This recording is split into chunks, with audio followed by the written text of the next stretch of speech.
नहमदुहु व नसल्ली अला रसूलिल करीम अम्मा बाद फ़अऊज़ु बिल्लाहि मिनश शैतानिर रजीम बिस्मिल्लाहिर रहमानिर रहीम मन हब्बा लिल्लाह व अबग़ज़ा लिल्लाह फ़क़द इस्तकमला ईमानहु।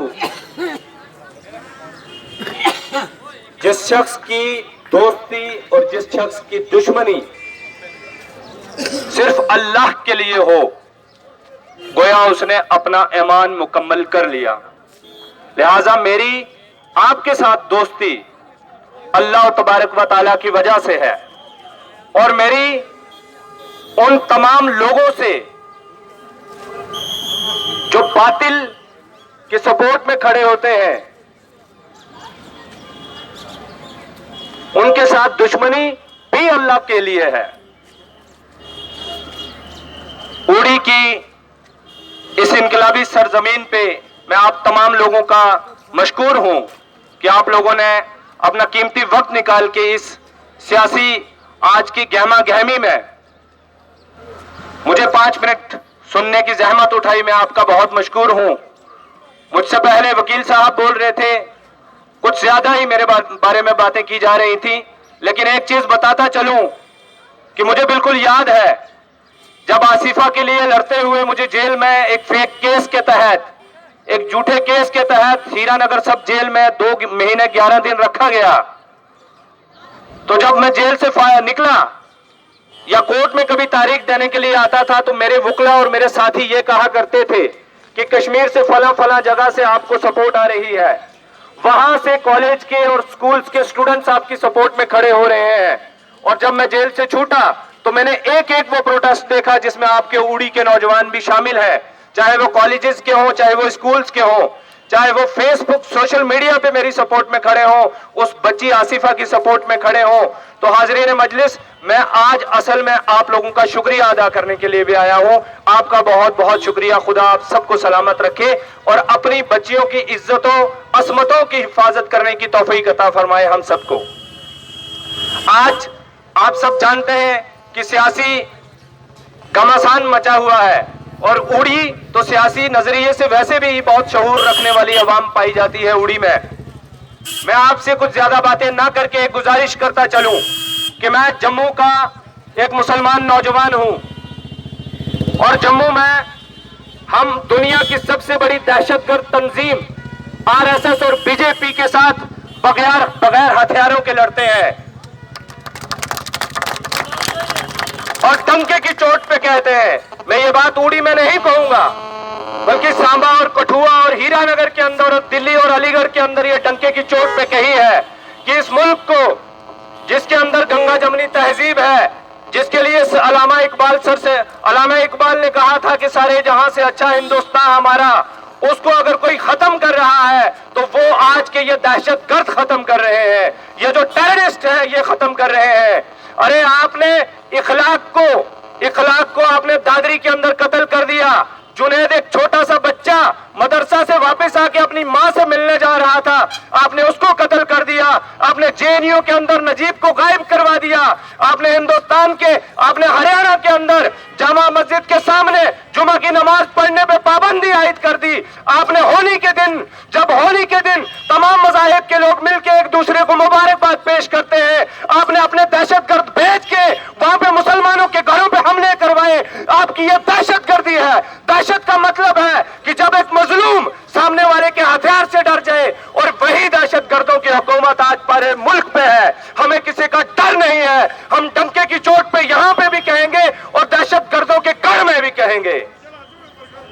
लेकिन मैं आपसे एक गुजारिश करना चाहता हूं बुजुर्गों और साथियों, मैं गैर सियासी आदमी था। इस महीने की 1 तारीख तक मैं बिल्कुल गैर सियासी था, और मैंने सोचा कि पिछले 10 साल से मैं स्टूडेंट एक्टिविस्ट रहा, कॉलेज में एक्टिविस्ट रहा, जम्मू में यूनिवर्सिटी में अपने लोगों की लड़ाइयां लड़ते रहे, लेकिन बदले में क्या मिला? मुझ पे आज लॉ ग्रेजुएट होने के बावजूद 9 FIR रजिस्टर्ड है मुझ पे, और जम्मू में मुझे जम्मू का गिलानी कहा जाता है, पाकिस्तान का एजेंट कहा जाता है, ISI का एजेंट कहा जाता है। लेकिन हमने हमेशा हिंदुस्तान के कानून की बात की। हमने कहा कानून के अंदर जो हकूक मुसलमानों को दिए हुए हैं वो आप जमीन पे लागू कीजिए, लेकिन वक्त है, ना कि हिंदुस्तान के कानून को मानती है। आज मैं आपसे ये बातें इसलिए कर रहा हूं, मैं किसी पे नुक्ताचीनी नहीं करूंगा, लेकिन आपसे एक गुजारिश करता चलूं। मैंने 1 तारीख को यह फैसला लिया कि जम्मू के मुसलमानों का अगर किसी ने आवाज उठाई है सियासी लोगों में से, तो वो सिर्फ और सिर्फ एक लीडर है इस रियासत के अंदर, उसका नाम मोहतरमा महबूबा मुफ्ती है। आप देख लीजिए, आसिफा की बात आई, मैं बात करता चलूं, मेरे साथी बात कर रहे थे रास्ते में, आपने देखा शुपैया में क्या हुआ, आसिफा और आसिया और नीलोफर का मसला हुआ, उमर साहब गायब हो गए और रातों रात केस कहां चला गया। वो बहना नहीं थी हमारी, और मुझे रोना आता है उस वक्त जब आसिफा का मसला यूएनओ में उठा, हमारी छोटी बहन कठुआ वाली बच्ची का मसला यूएनओ में उठा, तो खुदा की कसम कश्मीर से कुछ मेरे भाइयों ने मुझे फोन करके कहा कि तालिब भाई आप प्लीज आसिया और नीलोफर की भी बात कीजिए, लेकिन हम इतने मजलूम हैं, हम इतने मजलूम हैं कि बात करें भी तो क्या करें। वक्त के हुक्मरानों ने हमारे हाथ इस तरह से काट दिए हुए हैं कि अब आप क्या कर सकते हैं। मैं आपसे एक इल्तिजा करता चलूं, बहुत जोर लगाया गया, एक तरफ पूरे मुल्क की कम्युनल फोर्सेस, पूरे मुल्क की हुक्मरान, वक्त के फिरौन, सारे लोग इकट्ठे, और आज आपकी रियासत के अंदर जो सेकुलर जमातें बनती हैं और मुसलमानों की हमदर्द पार्टियां बनती हैं, मैं उनका विक्टिम हूं, खुदा की कसम मैंने आंखों से देखा है। हिंदू एकता मंच बनता है, उसके अंदर आधे बीजेपी के लोग और आधे इस मुल्क की सबसे बड़ी सेकुलर जमात के लोग, और नेशनल कॉन्फ्रेंस का एक आदमी जीत शर्मा जो नेशनल कॉन्फ्रेंस के मैंडेट पे कठुआ से इलेक्शन लड़ता है। शतरशाह एक कब्रिस्तान है, पता कर लीजिए, जहां से मुसलमान बरादरी पंजाब से भी अपने जनाजों को लाके दफनाती है, उस पे एक स्टोन क्रशर लाल सिंह का चल रहा है आपकी कब्रों पे, और दूसरा स्टोन क्रशर जीत शर्मा नेशनल कॉन्फ्रेंस के लीडर का चल रहा है। जनाब, ये बात करने आया हूं मैं आपसे, मैं वोट मांगने नहीं आया, मैं आपको ये पैगाम लेके आया हूं, जम्मू की उन बच्चियों का पैगाम लेके आया हूं, कठुआ और सांबा की बच्चियों का पैगाम लेके आया हूं कि खुदा का वास्ता आप मेजॉरिटी में है। अगर सांबा और कठुआ के लोग मेजॉरिटी में होते तो बीजेपी आरएसएस के दहशतगर्दों के ये सेब वाले निशान लेके आज आपको गुमराह करने के लिए जो लोग घूम रहे हैं, इनको आप ताकत देने वाले हैं। अगर इनको ताकत देते हैं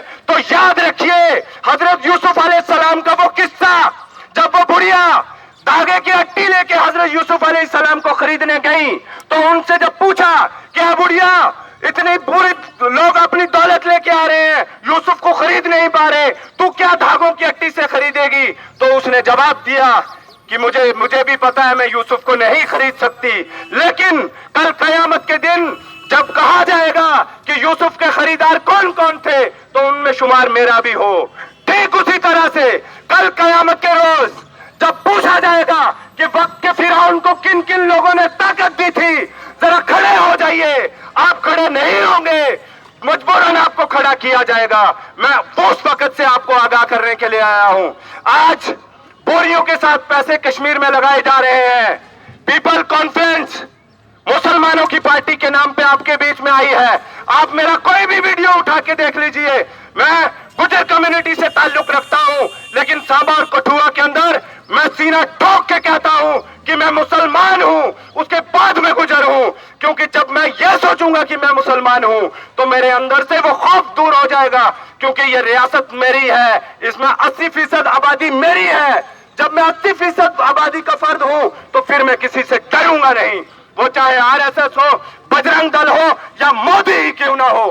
तो ये सोच लेके आपके पास गुजारिश करने आए हैं कि वक्त के साजिश के बीच बहुत हो गया, खुदा का वास्ता है आपको बहुत हो गया।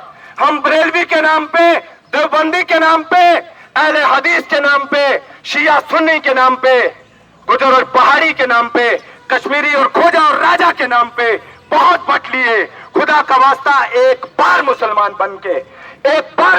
बन के फैसला कीजिए। वक्त के हुक्मरान आप सोचते होंगे ये आरएसएस की साजिश नहीं तो और क्या है। एक कंस्टिट्यूएंसी से आपको पहाड़ी कैंडिडेट दिया और कहा कि पहाड़ियों के नुमाइंदे हम हैं। क्या किया आपने पहाड़ियों के लिए?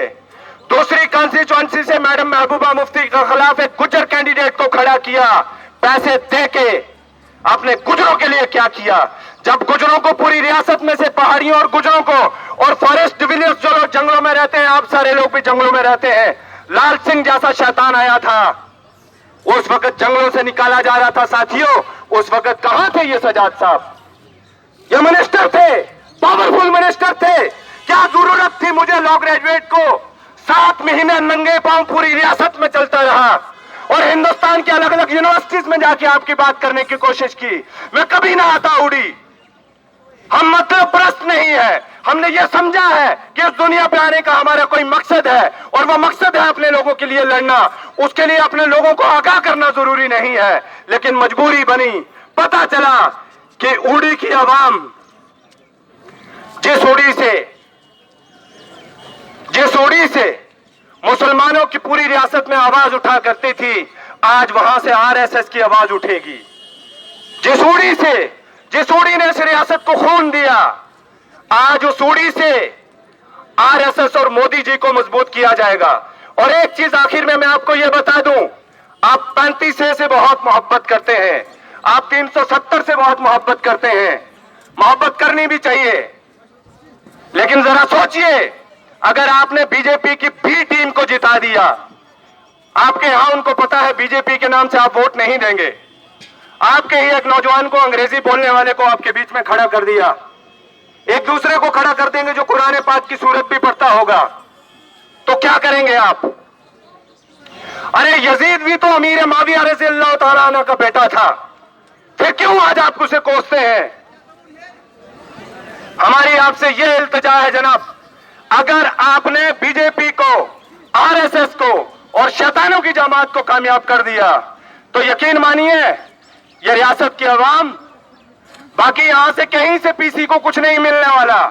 लेकिन समझ में आता है कि उड़ी की आवाम इस पे, गयूर आवाम इस पे कंफ्यूज है कि क्या किया जाए। मेरी आपसे ये मोहतबाना गुजारिश है, मैंने पहले ही वजाहत कर दी, ज्यादा बताने की जरूरत नहीं है। आज नेशनल हाईवे की बात कर लीजिए। मेरे यहाँ पे एक दोस्त हैं, बड़े भाई हैं, मैं उनका नाम नहीं लूंगा, इंजीनियर साहब है, उन्होंने बहुत फोर्स किया कि हमारे घर पे आना है, आपकी उड़ी में रहते हैं, मुंबई से फोन कर रहे थे। तो जब बाद में पता चला कि उनके घर जाने के लिए कोई टीआरपी लगती है, भाई साहब आप फलस्तीन में रह रहे हैं, क्या आपको टीआरपी देनी है? अरे रियासत हमारी, घर हमारा, जमीन हमारी, और अपने घर को जाने के लिए भी आपको टीआरपी देनी है। 2 फोटो देंगे आप रजिस्ट्री करवाएंगे वहां पे, आप इंसान है कि बकरियां हैं? ये कौन सा जुल्म है?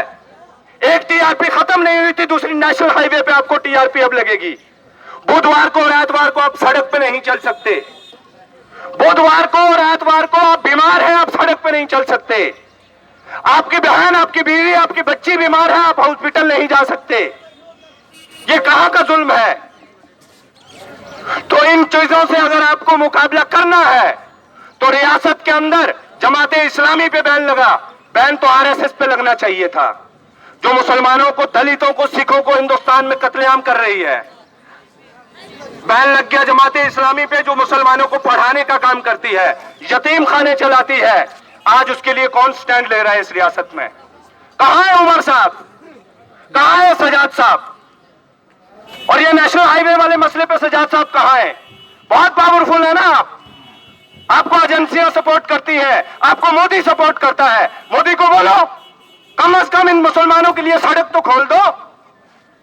आपको फलस्तीन की शक्ल में बदला जा रहा है। लिहाजा मैं जिस पार्टी के साथ जुड़ा हूं, आज शायद 8 तारीख है, मुझे 8 दिन हुए हैं। वो बड़ी जबरदस्त कहावत है, कहते हैं जुमा से जुमा 8 दिन नहीं हुआ और बन बैठा पीडीपी का लीडर। लेकिन इस पार्टी ने जिस तरह से मुसलमानों के लिए खड़ी हुई, दबे कुचले लोगों के लिए खड़ी हुई, मैं पार्टी में कोई पैसे लेने के लिए नहीं आया। वैसे पीडीपी में जो लोग थोड़े बहुत थे, उनके इशारों पे काम करने वाले वो भाग गए हैं। मैं पीडीपी में शुक्रिया अदा करने के लिए, कम्युनिटी ने यह तय किया। बहुत सारे लोग कहते हैं आपको उसमें जाना चाहिए था, उसमें जाना चाहिए था। मैंने कहा मैं एक मुसलमान नौजवान हूं और मेरा लीडर जनाब मोहम्मद रसूलुल्लाह सल्लल्लाहु अलैहि वसल्लम है, और मुझे रास्ता दिखाने वाला, आसान रास्ता दिखाने वाला शायर इस्लाम अल्लामा इकबाल रहमतुल्लाह अलैह है। इतनी समझ, पॉलिटिकल अंडरस्टैंडिंग में रखता हूं कि मैं भेड़ों की तरह जहां ज्यादा लोग जाएंगे उधर जाऊंगा, ऐसा नहीं है। तो आज पीडीपी के साथ अब पीडीपी को मजबूत कीजिए। और खुदारा होना तो ये चाहिए था, ये सीधे ये जो आपको सेब दिख रहा है, सेब के बीच में ये जो रंग लाल है, ये खून है, खून। लाल रंग का सेब है ना ये। हालांकि कश्मीर में दूसरे रंग के सेब भी होते हैं, वो लगा लिया होता, लेकिन वो नहीं लगाएंगे क्योंकि लाल रंग है ये खून जो बहा है अब और बहेगा। आज तक मोदी जी अपने हिसाब से बहा रहे थे, अब सजाद साहब के कंधों में रख के बहाएंगे। तो मेरी आपसे यही इल्तिजा है कि अल्लाह तबारक व तआला ने चाहा तो अनकरीब दोबारा मुलाकात होगी। आप सारे लोगों ने हमारे लिए दुआ भी करनी है। आज इस पार्टी के अंदर नौजवानों की जरूरत है, आपकी जरूरत है, यह आपकी जमात है। आइए और मैडम महबूबा मुफ्ती के हाथ मजबूत कीजिए। आपको शिकवे हो सकते हैं, आपको शिकायत हो सकती है, किससे नहीं होती? शिकवे शिकायत किससे नहीं होती? लेकिन आप आएंगे जब, जिस तरह से मैं आया, मैंने ज्वाइन करने से पहले बहुत डिटेल में सोचा, अपने साथियों के साथ डिबेट किया और आखिरकार 2-3 मरतबा मैडम के साथ बहस मुबासा हुआ और उसके बाद फाइनल कंक्लूजन पे पहुंचे कि रियासत के मुसलमानों के लिए पीडीपी से बेहतर कोई ऑप्शन नहीं है। अभी आपके दिमाग में एक बात चल रही होगी, आखिरी बात, कि यार ये तो बड़े कसीदे पढ़ रहा है, लेकिन पीडीपी तो बीजेपी के साथ गई थी। जिस बीजेपी को ये लान तान कर रहा है, उस बीजेपी को भी तो रियासत में इन्होंने लाया था पीडीपी ने। मैं आपको वजाहत कर दूं, आप गयूर पढ़े लिखे समझदार लोग हैं। जनाब आपको याद होगा उमर साहब दिल्ली चले गए थे हुकूमत बनाने के लिए। 5 नेशनल कॉन्फ्रेंस के एमएलए ने कहा कि अगर आप बीजेपी के साथ जाते हैं तो हम रिजाइन करेंगे। वो 5 एमएलए मुझे पता भी है, लेकिन फिर उसके बाद क्या होता है? उसके बाद देखिए, मुफ्ती साहब ने जब हुकूमत बनाई, मैं दुआ करता हूं अल्लाह तबारक व तआला से अल्लाह उनको जन्नत नसीब करे। खुदा की कसम, अगर मुफ्ती साहब ने चोरों को दूध का रखवाला नहीं रखा होता तो आज ये नौजवान आपके सामने खड़ा होकर तकरीर नहीं कर रहा होता। अगर उमर साहब सीएम होते तो आज मुझे कब की फांसी चढ़ गई होती, आसिफा के कत्ल केस में। जम्मू के अंदर आरएसएस बीजेपी की यह कैंपेन है कि महबूबा मुफ्ती के कहने पे तालिब ने आसिफा का कत्ल किया और वो लेके हिंदुओं को बदनाम करने के लिए डाल दिया। और सीबीआई इसलिए कर रहे थे कि सीबीआई अमित शाह के अंदर आती है। सीबीआई के आते ही वो जो जालिम है 7-8 लोग, जिनमें से 8 में से 4 पुलिस वाले हैं, वो सारे बाहर हो जाएंगे, तालिब को जेल में डालेंगे और आज तक उनको सजा भी नहीं हुई। बहरहाल हमें कोर्ट पे यकीन है जल्दी होगी, लेकिन उनको सजा नहीं हुई। उनकी जगह मैं होता, मुझे कब की फांसी हो गई होती। तो ये हालात थे। ये खुदा का बहुत बहुत लाख शुक्र है, उमर साहब होते आज भी कुर्सी से चिपटे होते। लेकिन जब देखा मैडम ने कि यहाँ ये जिस तरह से एजेंडा फैलाइंस था, दोनों पार्टियों को एक कॉमन मिनिमम प्रोग्राम के तहत आगे बढ़ना था, जब उस पर उन्होंने अमल नहीं किया, जम्मू के मुसलमानों को कश्मीर में ज्यादतियां शुरू कर दी, तो इन्होंने अपनी कुर्सी प्यारी नहीं की। सरकार जाती है तो जाए। जनाब ये चीजें हैं, ये मुझसे ज्यादा आप लोग समझते हैं। एक आखिर में एक बात करूंगा, क्योंकि पॉलिटिकल लोग जो होते हैं वो बड़े हंसाते वसाते हैं। मैं माफी चाहूंगा, मुझे खुद भी हंसना नहीं आता, आपको भी नहीं हंसा पाता। लेकिन एक चीज आखिर में यह बताऊंगा कि एक बार एक लीडर साहब थे, जो उनसे किसी ने सवाल किया कि भाई साहब आप बड़े जबरदस्त मजमे में 10,000, 50,000, लाख लोगों में जाते हैं, तो बड़े कॉन्फिडेंस के साथ बोलते हैं, दुनिया बड़ी खुश होती है, तालियां बजाती है, क्या वजह है इसके पीछे? तो उन्होंने ये कहा, उस लीडर ने ये कहा, भाई साहब असल में बात यह है कि हमारे गुरु ने हमसे कहा है कि जब भी आप स्टेज पे जाओ तो ये सोचो कि इस महफिल के अंदर आप सबसे इंटेलिजेंट आदमी हो, इस महफिल के अंदर से आप सबसे कामयाब, मतलब इंटेलिजेंट ज़हीन आदमी हो, बाकी सारे बेवकूफ हैं। लेकिन हमारा सोचना इसके बिल्कुल अपोजिट है। मैं अपने आप को इस महफिल के अंदर सबसे अदना इंसान समझता हूं।